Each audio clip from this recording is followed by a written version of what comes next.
Rural America at a crossroads in an era of turbulent policy and politics.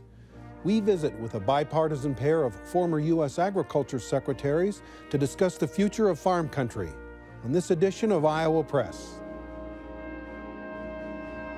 Funding for Iowa Press was provided by Friends, the Iowa Public Television Foundation, the Associated General Contractors of Iowa, the public's partner in building Iowa's highway, bridge, and municipal utility infrastructure. I'm a dad. I am a mom. I'm a kid. I'm a kid at heart. I'm a banker. I'm an Iowa banker. No matter who you are, there is an Iowa banker who is ready to help you get where you want to go. Iowa Bankers, allowing you to discover the genuine difference of Iowa banks.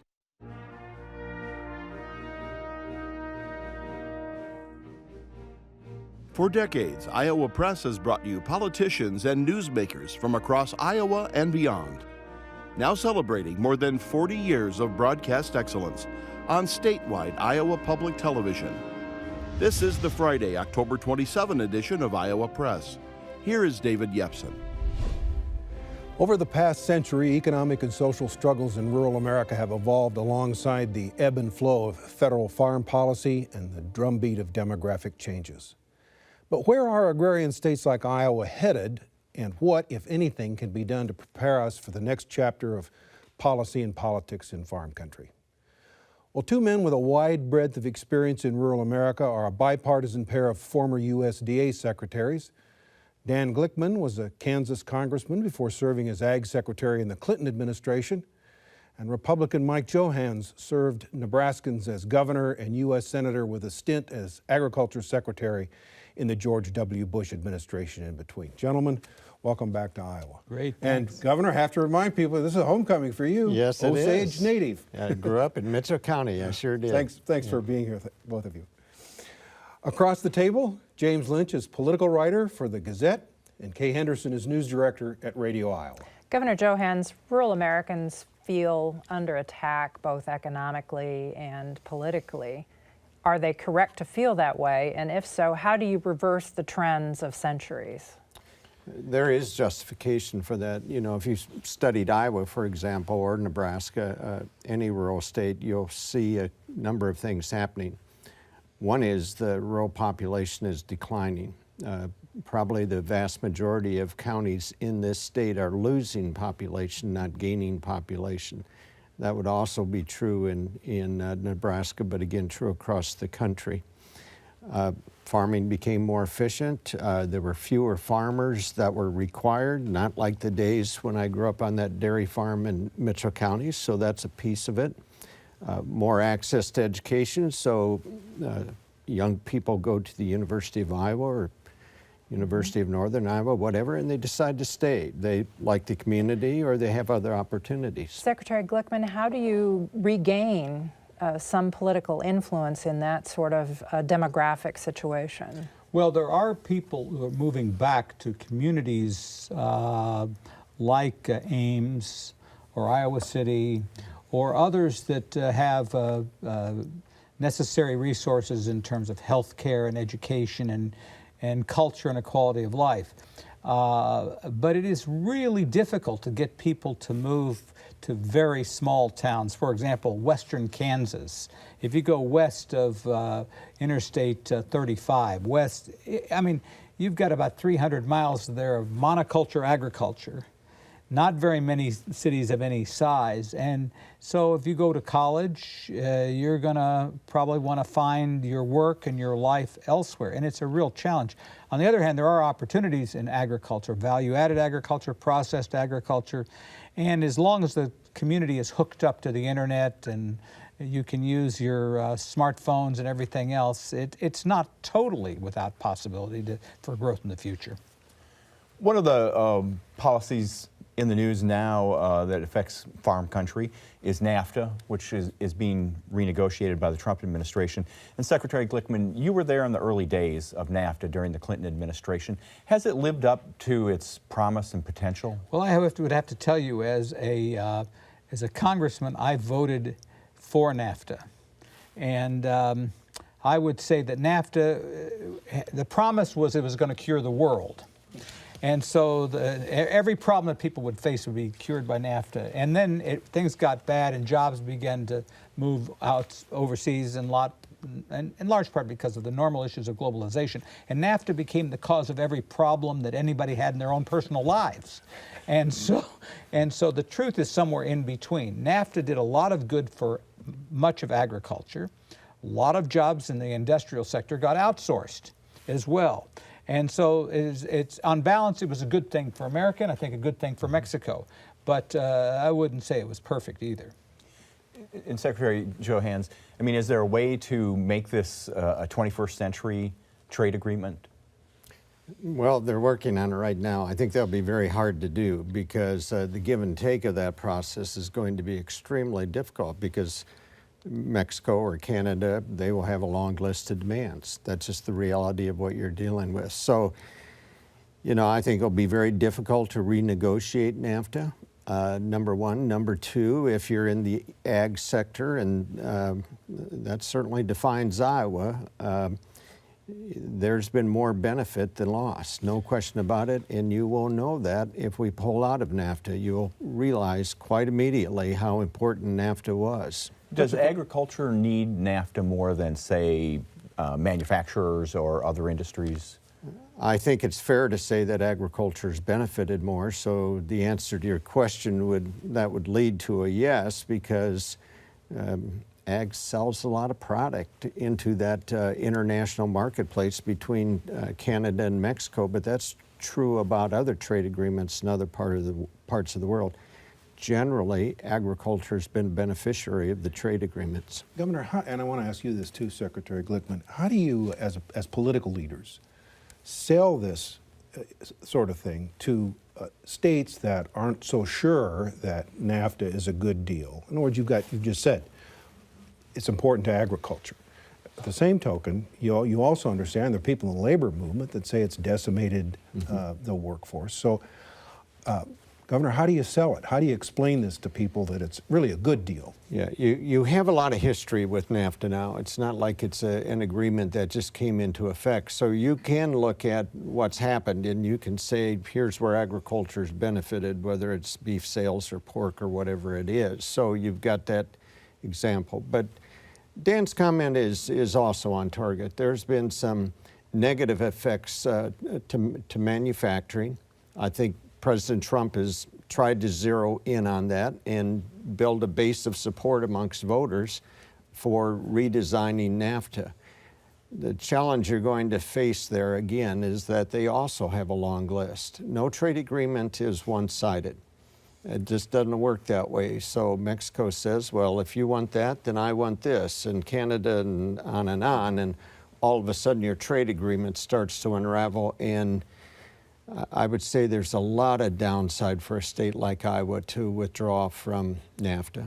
Secretary Glickman, how do you explain it to people? Well, a little bit of bait and switch is what I would do, but I'm not president. But here's what I thought, is that, you know, clearly we've had a lot of jobs outsourced, or modern technology has reduced the need for a lot of labor. And that's been particularly true in heavy manufacturing and automobiles and other things. And so for the life of me, I didn't understand why the president didn't begin his first initiative with rebuilding the nation's infrastructure. Because that would have been a multi-billion-dollar effort, multi-trillion-dollar effort maybe, that would have put a lot of the same people to work who had lost their jobs in the manufacturing side of the picture. And it's always going to be hard to sell trade agreements, but if it's a lot easier if you've got something to give them at the same time. They didn't do this. It looked to me like just a failure of strategy, you know, and therefore what average folks and a lot of these industrial states were left with was hopelessness. You know, lost my job and there's nowhere to go. And so they weren't given an alternative. That's my view. Governor Johanns, there's been a lot of discussion about what the appropriate production levels for renewable fuels should be in 2018. Beyond that, we're bumping up against the end of the so-called renewable fuel standard. Should it be continued past its targeted end? Yes. Why? Because renewable fuels are a piece of the puzzle. Now, I've never made the argument that biodiesel or ethanol is the end to our dependence on foreign oil or whatever. but it is a piece of the all of the above strategy in terms of working our way toward energy independence. And ethanol, I just think, has been a remarkable success story. It's been a success story here in Iowa. Iowa leads the nation in ethanol production. Nebraska is number 2.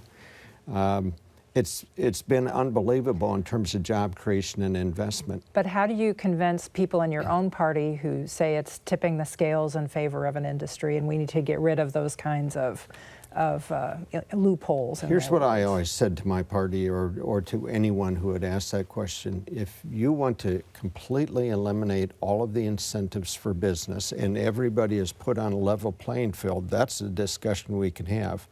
But if you're saying, I want to pull this out, ethanol or biodiesel, and I want to take any incentive away from that, you're putting that industry at a disadvantage.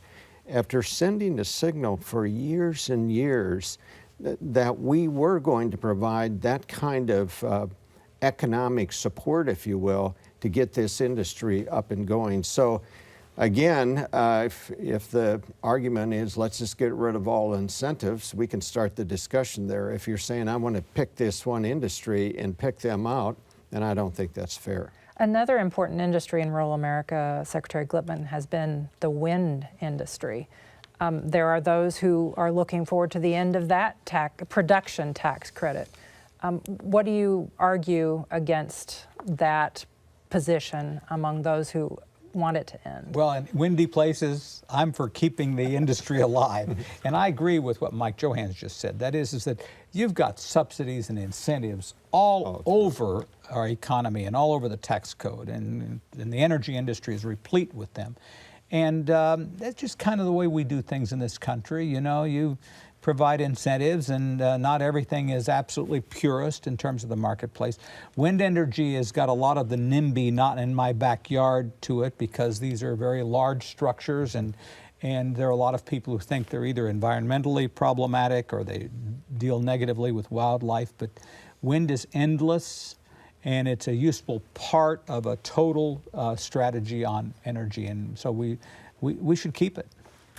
There's an ongoing debate about immigration. Right now it's focused on the Dreamers, but in a larger sense, ag groups have tended to argue that immigration is necessary, especially harvesting fruits and vegetables, but we see it here in Midwest dairy farms and the meat packing industry. But it's not popular in rural America.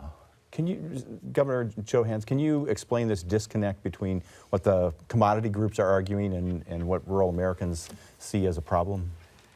I don't know that it's explainable, because you look into rural America, I don't know how many meatpacking plants Dan and I would have walked through in our life, but it'd be a long, long list. What do you see?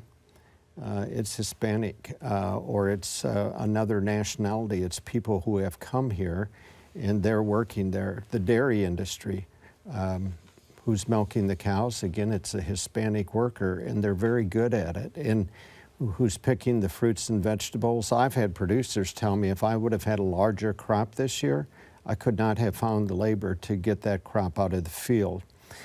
So I really feel strongly that what we have to do is make the case to rural America that this is important, that this hurts us if we can't find a solution to the immigration issues in this country.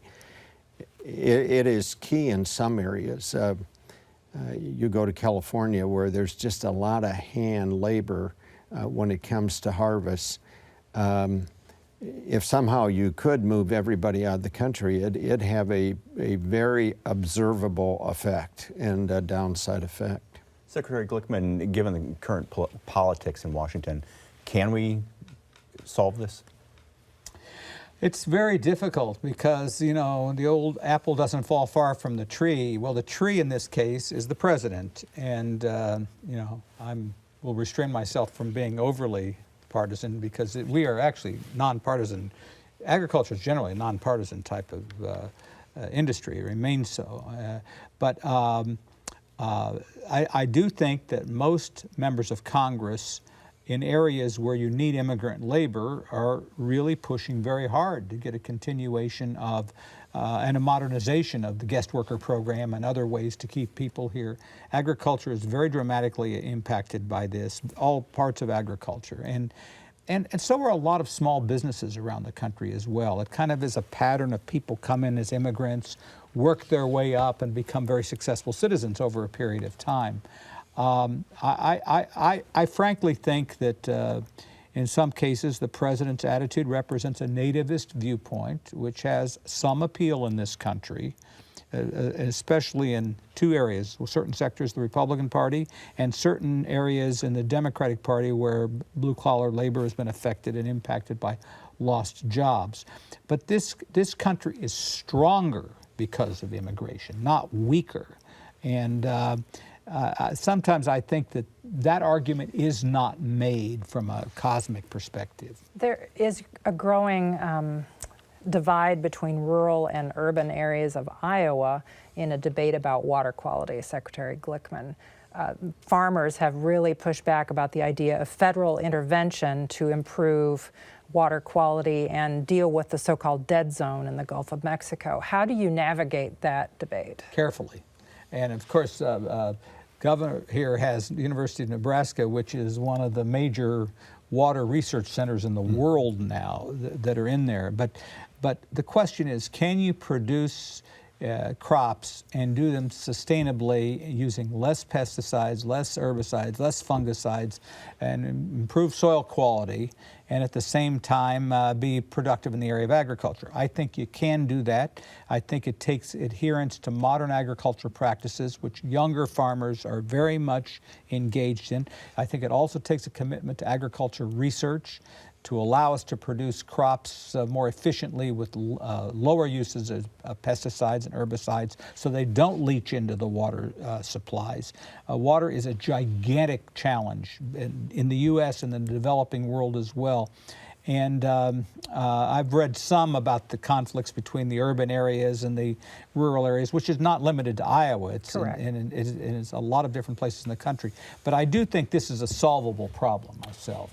Yeah, if I were to ask you to envision agriculture in the future, I think 20 years from now or even 10 years from now, we'll look back and we'll look at our agricultural practices today and we'll ask ourselves, why did we do that? You know, you see the sprayers out in the field, you see the airplanes flying through the air, and all of a sudden they're dropping whatever they're dropping onto the fields. I think we are working our way to a day where science is going to help us solve these problems. It's going to be better equipment, more targeted application. So instead of this broad application of pesticide or herbicide or whatever, I think you're going to have the ability with better equipment, better sensing technology, et cetera, to literally drop that right where it's needed. If I just might and that'll add make a difference. One thing, if I can. So this is an area where the general public often has views and thoughts that may not be necessarily consistent with production agriculture, and you see some of those battles being fought. And you know, more and more the general consumer, with the use of his or her smartphone and ability to communicate, is much more empowered on these issues than you used to see.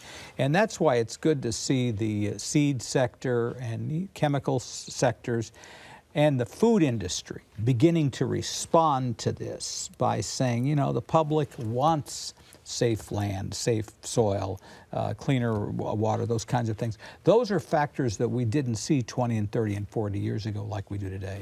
Governor, you mentioned 20 years down the road, so as long as you got your crystal ball out, I want to ask both of you to look ahead at the future of agriculture. And what do you see coming to this industry? I saw a short little story in the Wall Street Journal a couple days ago about how an engineer in Indiana planted 500 acres of corn without ever getting on the tractor. Mm-hmm. It was all done with robotics. What do you see, Governor, as the future out here? Well, if you're looking at U.S. agriculture, it's a different phenomena than what you see in the rest of the world. But what I see is you'll have better science, better technology, better equipment, better everything, because that's been the pace of agriculture. You know, I grew up on a dairy farm, and I can tell you we planted corn with a 4-row planter and a John Deere bee, and, you know, Dad would sight down the row, you know. You don't do that anymore. It's GPS. And so when you look at U.S. agriculture, I do envision a day where we have the ability to say we're just using our resources much more wisely. But is the missing link here broadband and the use of GPS in every area of the countryside? Well, I just think you'll see that technology get less expensive, and you know, it would be expensive now to do what I'm saying, and actually we don't have the capacity to do all of what I'm saying today, but that day will come. Who would have ever guessed you would have GPS on most new tractors now? Secretary Glickman, look in your crystal ball. Well, What do you first of see? all, as long as we keep our research budgets up, and Secretary Vilsack appointed me to this Foundation for Food and Agricultural Research, which is Congress appropriated money to do cutting-edge research in a lot of these issues. One of the issues we're looking at is photosynthesis. You know, we still grow crops using the sun's technology that hasn't really changed in about 350 years. So, you know, there are a lot of things that are potentially available on the research side, as long as public and private research dollars are adequately funded. And the second thing I mentioned a little bit before is the power of consumer. That's a big change in agriculture in this country. And so people do want to know what's in their food, how it's produced, where it's produced, whether it's safe, who grew it, and all those kinds of things. And that power of consumer is going to impact a lot more players in agriculture. Farmers and ranchers have to be a big part of it. But the medical profession may be more a part of it, because after all, what you eat has a lot to do with how long you're going to live. And so I think we're going to see a much more close connection between health, nutrition, and agriculture than we might have a long time ago. James, just a few minutes. Speaking of the health, the opioid crisis has hit rural America particularly hard. And Secretary Glickman, you talked earlier about a hopelessness. And I wonder, is that a cause of the opioid crisis in rural America? And how, if it is, how do you attack that root cause? Well, actually, Governor here talked a little bit about this in the earlier forum. You know, hopelessness, loneliness, poverty, social conditions, maybe modern means of communication where people are bombarded. They're looking at a smartphone 8 hours a day. I mean, all these things kind of mesh together on this problem, which is just geometrically increased. And I think the one thing we've learned, I know Governor Vilsack was led the effort during the previous administration on this thing, is that this is a holistic problem.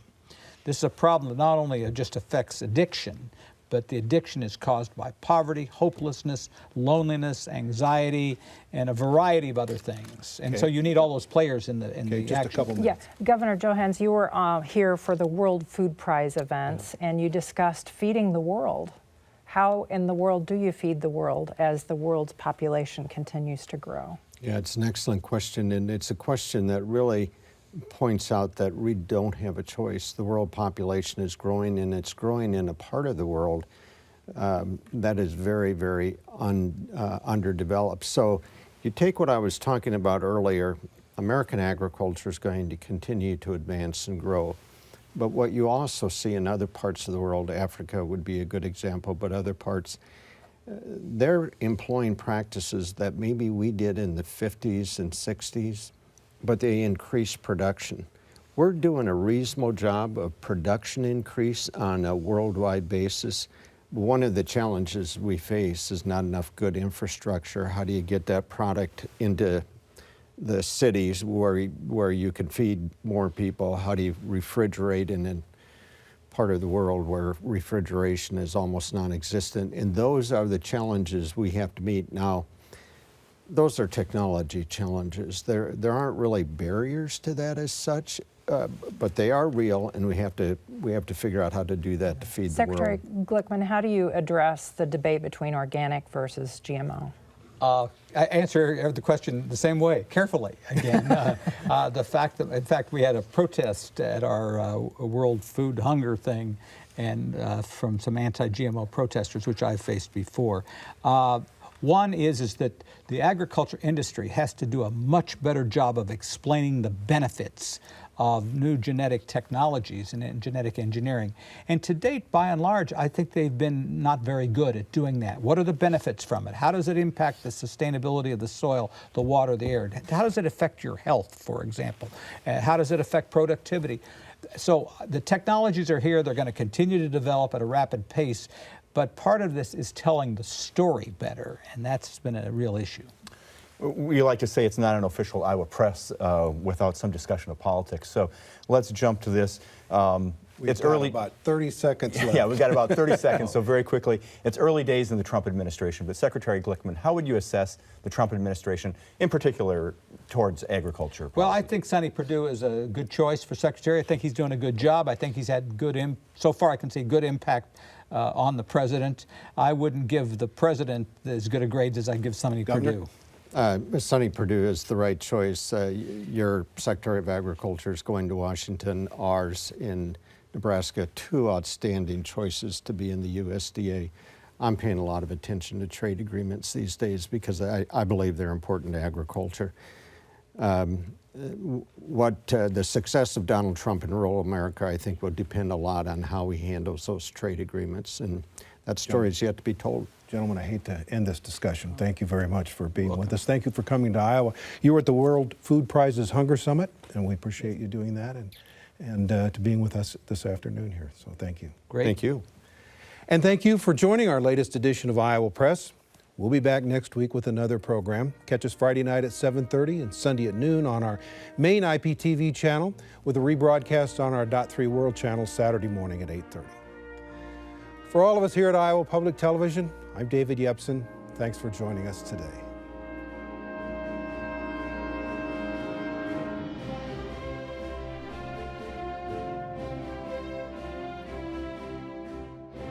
Funding for Iowa Press was provided by Friends, the Iowa Public Television Foundation, the Associated General Contractors of Iowa, the public's partner in building Iowa's highway, bridge, and municipal utility infrastructure. I'm a dad. I am a mom. I'm a kid. I'm a kid at heart. I'm a banker. I'm an Iowa banker. No matter who you are, there is an Iowa banker who is ready to help you get where you want to go. Iowa Bankers, allowing you to discover the genuine difference of Iowa banks.